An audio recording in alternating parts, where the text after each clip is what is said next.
Hello.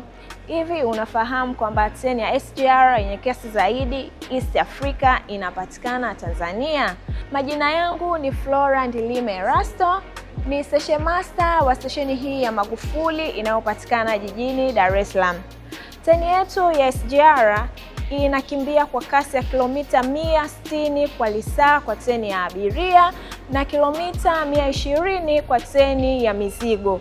Nikiwa hapa stesheni ya Magufuli, mimi station master, majukumu yangu ni kusimamia shughuli zote za uendeshaji zinazopatikana katika stesheni hii, ikiwemo kuhakikisha abiria wanasafiri kwa wakati katika mazingira yaliyo bora na salama. Karibuni sana tuweze kuwahudumia.